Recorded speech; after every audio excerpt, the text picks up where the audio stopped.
Welcome to The Current Potential, the podcast where healing, aligned living, and intention meet the deeper current of who we are. I'm your host, Marisa Martorana. Here we explore holistic health, mind, body, heart wisdom, empowering stories, and what's current in natural healing, all to help you reconnect with your own inner current and potential. Welcome to this episode of The Current Potential. I'm your host, Marisa Martorana. For this episode, I have the pleasure to sit down with Marisa Martorana of Myofascial. Marisa, thank you so much for joining me today. Melissa, thank you so much for having me. This is really exciting and it's finally happening. You are so welcome. I'm so glad you're on the show today. Before we get started, I'd love for you to introduce yourself to the listeners and share with them what modalities and services you offer and the certifications that you hold related to your current work. So my name is Marisa Martorana.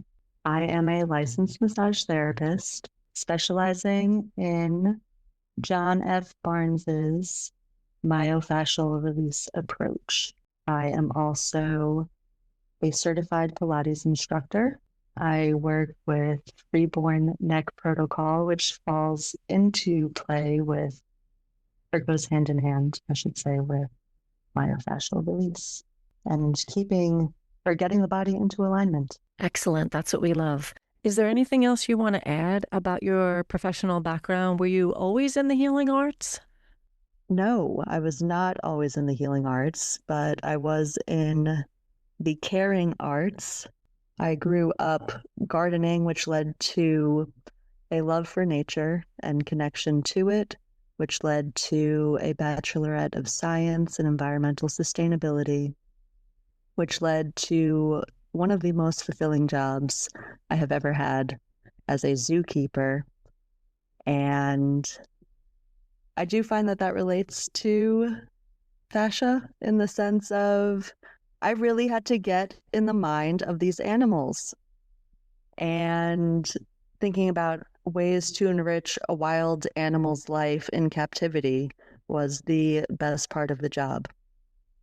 Thinking of enrichment, things that they can do, how it's going to provoke natural behavior and thought patterns, and truly embodying the essence of these creatures. It's a wild world out there. Literally. And wow, I am very fascinated by your background. That is very unique, and I was not expecting that at all. So thank you for sharing. Thanks for asking. So many are familiar with massage and physical therapy and Pilates, but for those who are new on their healing journey and to the modality of myofascial release therapy, I wanted to spend a little bit of time defining what we're talking about. So let's break down what myofascial is, and let's first please define fascia. What is it? Where is it? Great question. So myofascial, myo means muscle. Fascia is the connective tissue. It's made of collagen and elastin. And this system you cannot escape because it runs from your scalp down to the soles of your feet. It's this water web that encases your muscles, your bones, your organs, blood vessels, and nerves. It's a fluid system, and the less friction involved, the better your body will move and feel and respond to the current moment. Yeah, very interesting. So myo means muscle, right? Mm-hmm. And then fascia is connective tissue? Correct. Okay. And then myofascial release as a whole. Yes, so myofascial release. So if you ever feel like, oh, I've got this knot in my neck, my back, you name a location, that tension is really it's kind of like a black hole. Your energy can't go past it. So this adhesion dehydrates the fascial system. And if you think of like a pull in a sweater and how uncomfortable it is to wear that piece of clothing, think of this fascial web as the sweater. There's a pull in one spot, it's going to be pulling anywhere and anywhere else in your body, causing more discomfort. So when we release that tension, it really opens up the pathway for the fluid and for the energy to flow through, and it rehydrates the system. So it's just going from a dehydrated state to a hydrated state. Okay, that makes sense. So it sounds like it's a fluid gel-like netting or webbing that is surrounding organs and tissues, but it extends throughout the whole body. Would that be an accurate way to describe it? That is accurate. And not only does it encase the muscles and organs, it is down to the cellular level as well. So the fascia is running through the cells, all 62 trillion of them in your body. And it really plays along with your DNA. So, I mean, like I said, you cannot escape it. Does that clarify? Yeah, it does. Thank you. In its name, myofascial release, there's the release part. Can you speak to what is being released, generally speaking, and then more specifically? Yes. So when we speak of the release in this modality, we are opening up the pathways of the fascial system. The system doesn't just hold and suspend your body in space. It also transmits and transmutes the energy that are produced in your cells. So when we're talking about releasing the system, what is trapped in the fascia? Wow, that's a long list. Let's see where we can start. We'll start with emotion. So emotion, I like to say, is energy in motion. In the time of trauma, so an example of trapped emotions can be, let's say there's a car accident and the body is stopped by an airbag. Not only is the body stopped, but the energy that's in motion moving through your body is also stopped. And your body then is bracing because of this trapped energy. And this brace doesn't let up. Your body is now going through the motions of daily life in this brace because the energy was not released. So in a session, you can experience what we call unwinding. And that is really just an involuntary movement, your body replaying the scenario of when it trapped the trauma. Mm-hmm. So the trauma can be trapped from a given situation in time, like you said, trauma, or car accident, jolt to the system, whatever that may be, a fall, right? All of those kind of maybe fall into trauma, abuse, probably in that category as well.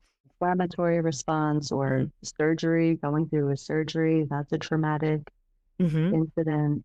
And then there's also the more subtle day-to-day, which many of us don't even think about, whether we get angry or we have a range of emotions.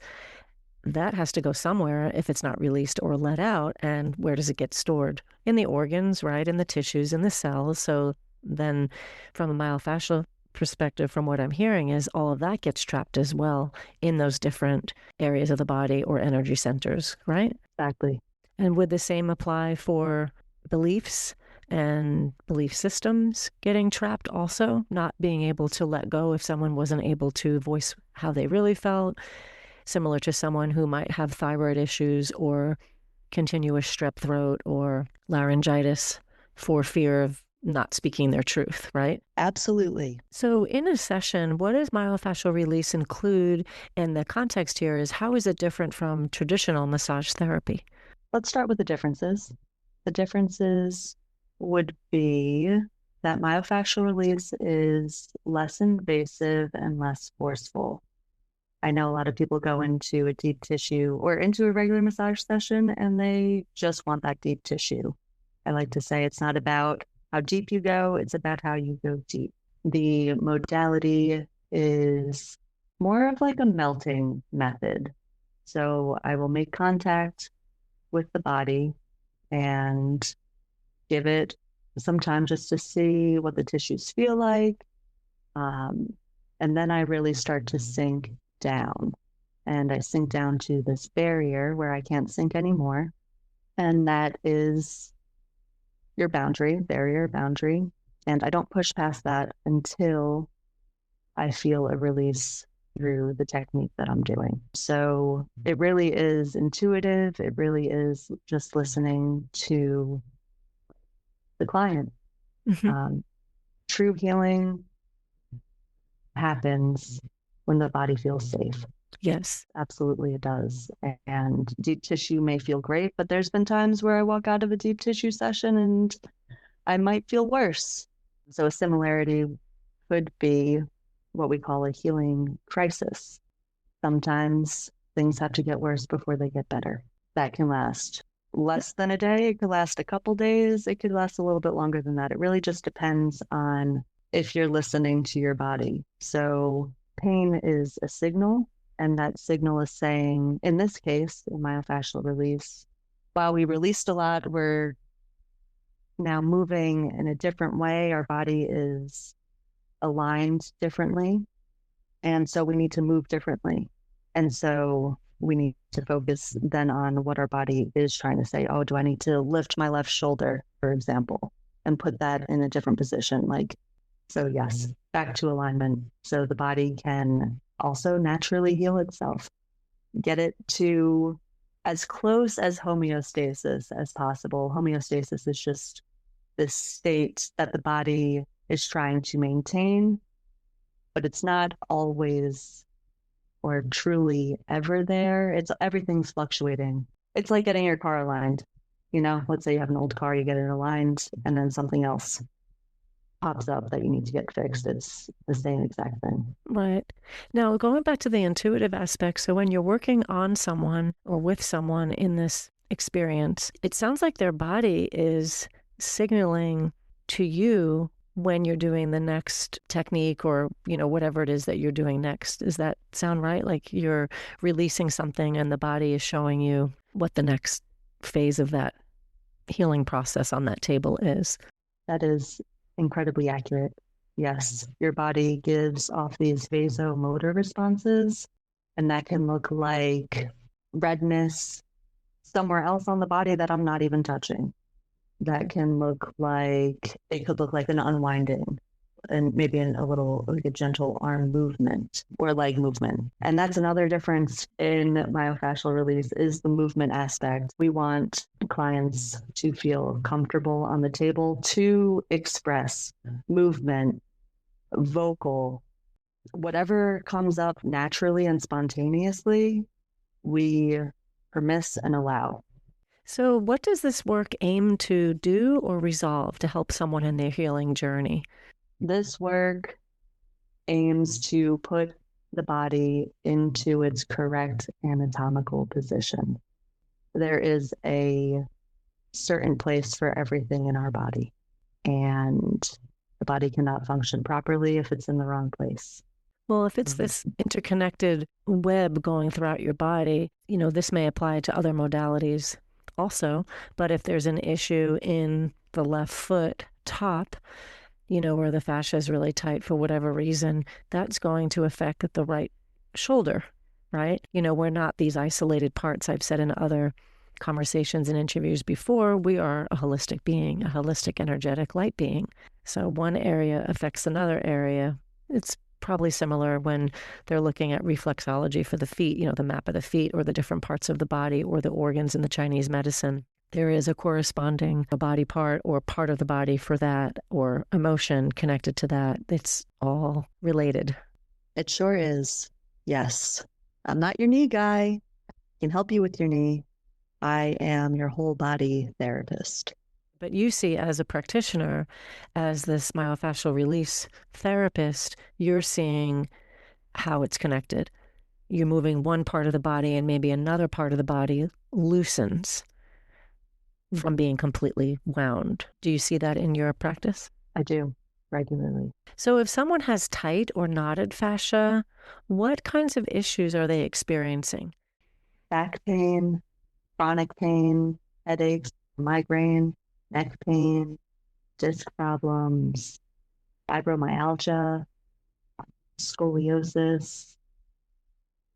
And there's this one, listen to this, it's called myofascial pain syndrome. Go figure. Interesting. So they're recognizing that in that interconnected web, that there could be pain emanating from that because of its tightness, right? Or because of its out of balance state. In my personal opinion and my experience, any disease and dysfunction in the human body is directly correlated to fascial restrictions. Mm-hmm. And dehydrated fascia. And dehydrated fascia, okay. Correct. And when you speak about fascial restrictions, you're also referring to the tight fascia, where it's restricted, where it's not flowing and it's not moving. And that's probably a metaphor for the rest of their body. Decreased range of motion. Yeah. Related to the issues that people are experiencing that have tight or knotted fascia, that's related to dis-ease in the body, dysfunction in the body, being dehydrated. And then what do you consider, just from your professional opinion, what is at the underlying foundation here of fascia issues? To me, the underlying issue in your tissues stems from physical, intellectual, emotional, and spiritual issues. As you mentioned earlier, belief systems, repressed emotions, not saying what you need to say. You know, the body, it has its own sense of humor, and it's pretty ironic. So I guess I can dive into a little bit of my history and what led me here, which I know you're going to get to, but the time is now. Absolutely. Go for it. So I had torn my ACL and I tore my meniscus. I tore a popliteal muscle and I had a impaction fracture on a femoral condyle, all in the same knee, all the same injury. And at that point in my life, I was not standing up for myself. I wasn't taking the steps to progress my life forward. And that is very much what my body was sick of. It was sick of being in the discomfort of false comfort. In that same incident, I had rolled out of the accident on my right shoulder. And my right shoulder, that is something actually that I'm dealing with now. I sustained another injury, and it's my body's way of telling me, focus on this, release what's here. And Melissa, I am so close to being in complete alignment. I feel it in my fascia, and that's what I got to say about that. Well, that's awesome. I'm glad that it led you to this work. And it also led you, sounds like, to go deeper on all of those levels: emotional, mental, spiritual, physical. Can you share a little bit about your recovery process? I mean, I had a partial ACL tear many, many years ago and managed to re-injure myself and have it be re-inflamed many years after that. So I know how hard that recovery was. Can you share a little bit about your recovery, what you learned, what your process was like? I mean, it sounds like you were excavating all the levels, right? Emotional, mental, spiritual, physical. I'm curious, like, what was the gem out of that? What did you learn? I will say that was an incredibly isolating time. So the recovery process, I laugh because it's still, I could probably still cry about it. It was long. It was isolating. It totally rocked my world. I was living in one state and now I'm living in another. I guess that's a geographic state, but also a mental state. Really am on the other side. I feel like it's helped me cure my depression and anxiety. Really, that process put me with myself and only with myself. Nobody was coming to save me but me. And I am still so grateful to have had my Pilates practice, because even though I was relearning how to walk, I hit the mat every day and I was strengthening my core even more than before, focusing on the rest of my body because that couldn't all go down the drain too. It really showed me my true strengths. It highlighted my weaknesses and it shed light on my purpose. I found myofascial release through it. After my first session, I said, I need to do this for the rest of my life. It was that profound. And that was, that experience was not as crazy as any of the other any of the other unwindings that I've experienced, but it was subtle and safe for me to express emotion with a total stranger. I laughed and then I cried. Oh, And that was just the tip of the iceberg of showing me my emotions and allowing them to happen. Yeah, wow, what a gem. What a blessing to come into contact with my true essence is love. I align with the frequency of love. what a powerful experience. You overcame anxiety, depression through this process. Can you speak a little bit to that?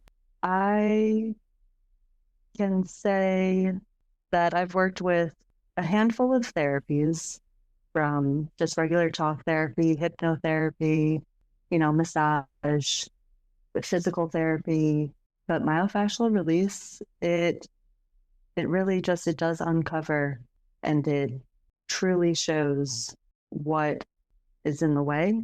This is a difficult question to answer. So with the things that are in the way, it's the beliefs that I'm carrying that aren't mine being questioned. Like, I would always doubt myself, even in the things that I knew from my core feel right for me, but I need to ask somebody's second opinion. Oh, is this really what I should be doing? Like, I did not have the confidence to take the steps that I needed to take along my path. That's funny, steps, with the whole relearning how to walk and the knee thing. Right?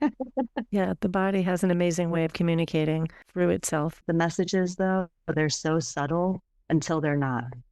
Mm-hmm. The body is always communicating with us. Yeah. And it's hard to speak louder than the ego. Yes. And so its way to do that is force. And nobody wants that. This isn't, it can be done. It could be handled better.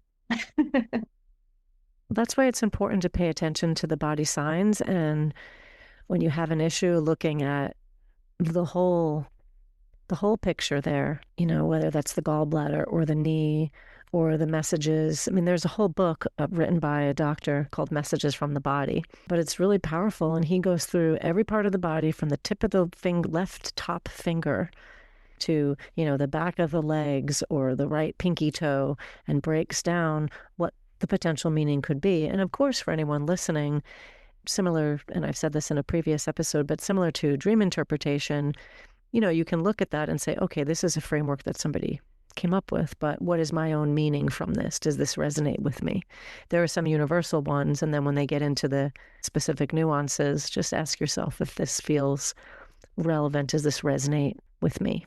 I think that's an important question to ask. So who would typically seek myofascial release work, and why? Well, any body with a body needs this work, but it tends to be a last resort for people who are not getting results from, I guess, quote unquote, healthcare, allopathic healthcare.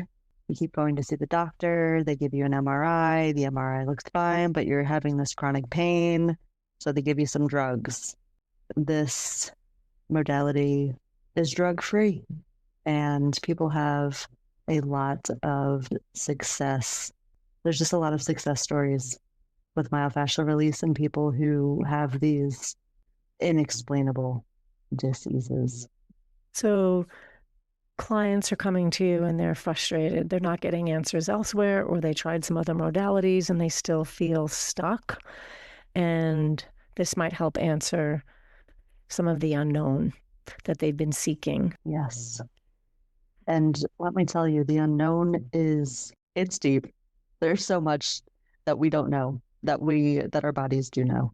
And whether or not the system knows about it and doesn't want us to know about it, or just doesn't know about it, there's many ways to solve a math problem. Exactly. Thank you. Can you describe what a typical session looks like and how you approach your work? A typical session, it doesn't matter if it's the first time that I'm seeing you or if it's the 50th time.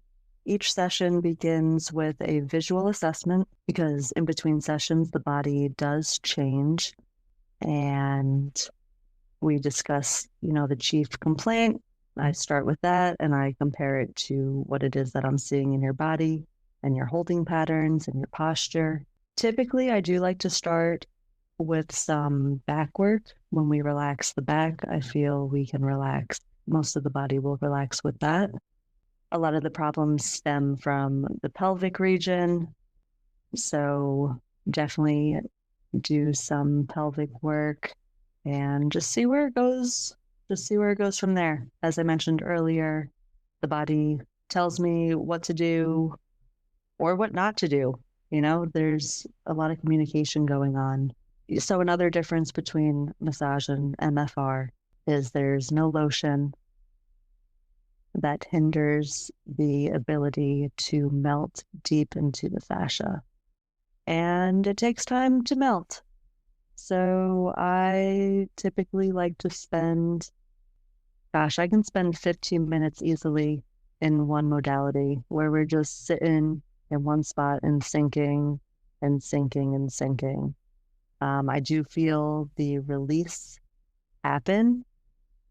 So even if there is no emotional release happening, I know structurally and mechanically that I'm doing my job. So are you physically stretching someone in terms of describe it to someone? Because I haven't had a session in this modality before. Can you describe how the session unfolds? Yes. So as far as the techniques go, they fall into the categories of compression, extension, traction, and with the connection between my hands and the skin, that's where the friction takes place, and the fascia underneath my hand is then being pulled and stretched up into the body, up into the shoulder, into the body, wherever it needs to go. So I don't necessarily need to be working on your foot to impact your foot. Does that make sense? Yes, it does. Can someone experience a shift in the first session, or do you need a series of sessions to feel something? I mean, I get there's not, a one size fits all for everyone, but generally speaking. Generally, yes, there can be a shift in the first session. I do see that quite frequently. If you come in with some shoulder pain, it can be relieved potentially in that first session, and we can move on to something else in the next session. Or we may still need to go deeper into that. It really depends on the client and how readily they are willing to open up and to release some of the things. Because, we've got these belief systems, we have these emotions, and we hold on to them tight because they protected us. And our body is smart and it wants to protect us. And we need to show it that it's okay to unwind. It's okay to ease up. It's okay to take a rest. Because when we're in the fight and flight mode all of the time, it's exhausting and our body needs a break. Yes, it is. For sure. I understand that one quite well. So in terms of frequency of sessions, so with the amount of emotional release work and the trapped emotions or whatever the client is experiencing, and again, I know everyone is different, but is there a suggested frequency for like the second session or the third session to integrate the work that has been done? Consistency is key. If we can plan for weekly sessions for about 6 weeks, that's a pretty standard protocol. We can obviously adjust if you're having like leaps and bounds in results. I do assign homework, movement, exercises, stretches that help progress and maintain the goals that we are reaching. But honestly, the amount of sessions can be endless. This is a lifelong process. In thinking back to one of our earlier questions, when you were discussing the webbing of the fascia, and then recently you were talking about, the MRI can be fine, but someone needs deeper work. It might show up fine on the MRI or a blood test, but there's some layers underneath that still need to be released. An idea came that, is there a diagnostic imaging tool or some kind of tech available that can view the fascia network? I do believe ultrasounds or ultrasonography can detect fascial restrictions. As far as a cheaper route, come see me. Our therapists can feel your fascial restrictions. We can see them when you walk in the door, and we can go from there. And I'm sure you can feel them too. Okay. In considering how you found myofascial release throughout your injury and recovery process, and through your sessions guiding others through their healing and seeing and witnessing them progress, I'm curious why you do what you do. I do this work because it's honorable. I know that it gets results. It helps people get out of pain. There's nothing like living in a body that is a prison, where you can't fully express yourself, where you can't move the way you want to move. You can't do the things that bring you joy. I've been there. It's a terrible place to be. And to help people get out of it feels really good. And to help people feel good in their bodies. What is the most rewarding part of this work for you? The most rewarding part of facilitating myofascial release is hearing how it is integrated into daily life. Oh, I was able to walk with my grandchildren. I was able to just do the things that I haven't been able to do in such a long time. I never thought I would do this again. I rejoice in the success of my clients. That sounds very satisfying to see someone push through and release what they need to so that they can have a good quality of life, better quality of life. Yeah. And seeing it in the movement aspect as well, it just brings this light to their eyes. And wow, did you see me do that? Did you see that? It's incredible. Yeah. What would be important for someone with deep-rooted trauma to know before receiving this kind of therapy? It's important to know that you are in control. There's no force in the session.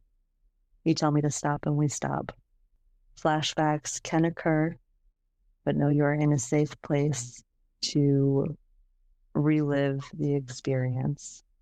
An experience that may not have been okay, but you will be okay. Going through it one last time and letting it go completely is the best thing that can happen. Sounds very comforting and peaceful. And like you said earlier, allowing the body to do the work and to let go and to surrender whatever it is that's inhibiting or preventing someone from their next stage of healing and peace. Mm-hmm. And life on the other side is, I mean, you may have imagined something great, but I really feel I can guarantee that it can be better than what you imagine.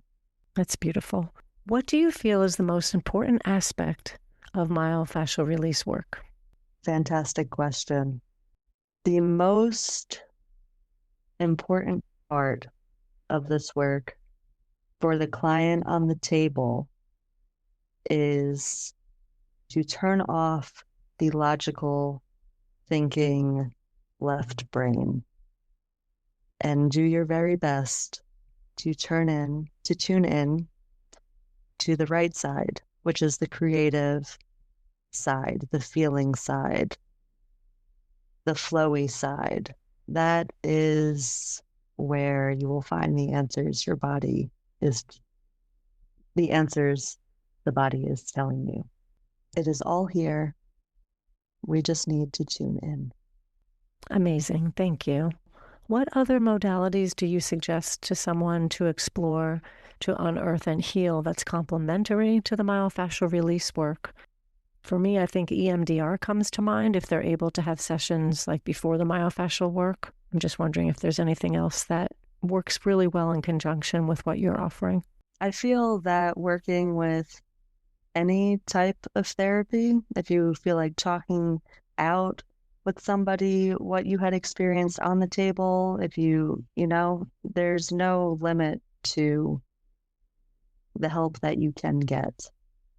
And to look at it from several perspectives is under a magnifying glass that's only going to help the healing process. Exactly. And I feel like it would provide somebody with a greater level of self-awareness. From what you're saying, it feels like any work in conjunction with this, whether it's prior to the myofascial release work, after the sessions, would be useful for a variety of reasons, but I see it as a way to expand their consciousness, bring new insights, help them reflect, and drawing from a variety of modalities, as well as looking through various lenses, is always helpful on someone's healing journey. Anything else that you would like to share with our listeners? Any tools or prep that they could do at home to start this release work process? Breath work is key. Tuning, it's so simple, but it isn't. To tune into diaphragmatic breathing, just tune into what the body is trying to tell you, whether it's a sensation, a feeling, or is there an imbalance? The easiest way, get on the floor, lay on your back, and notice what makes contact, what doesn't make contact. If you can expand your breath down into your belly, if you're laying on your back, if you can also expand your low back into the floor. Another therapeutic modality to combine with MFR is movement. In any way, it's so imperative. If we move differently, we retrain our neural pathways, again, which is through your fascia and up in your brain. We train differently, we move differently, our bodies will adapt and be different and be stronger in a way that we may have not realized was even an option. You might be really strong right now, but I can say that you don't know true strength until the strength comes from true alignment. So when you're talking about movement, you're not really addressing exercise per se. You're talking about dance or stretching or moving your body or Tai Chi, just any movement that kind of deknots you or unwinds you. Any movement, yes, any movement, just to keep that energy flowing, keep the fascial system hydrated, and it loves movement. I have found that functional movement and like primal movements, they take the cake for me. That's a big thing, because that's what we need to do on the table. So what resource, quote, or inspiration would you like to leave the listeners with?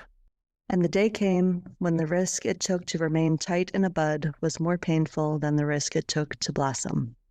Anaïs Nin. I love that. Thank you. So where can someone find you to learn more about you and working with you? You can find me at myomoksha.health. Embody your essence. Marisa, thank you so much for joining me today on this episode. Really appreciate you taking the time to share your wisdom with us and your healing journey. Thank you, Melissa. I appreciate the work that you do in getting this information out to the people. This is so important. Thank you. And to our listeners, thank you for joining us for this episode with Marisa on myofascial release. Thank you for tuning into the Current Potential podcast. If this conversation resonated, inspired your next step, or you know someone this episode can benefit, please share, subscribe, and find me on Instagram at The Current Potential for new episodes and related content, and on my website, melissacurtin.com. Until next time, be aligned, Stay connected to your inner wisdom and follow the current that supports your potential.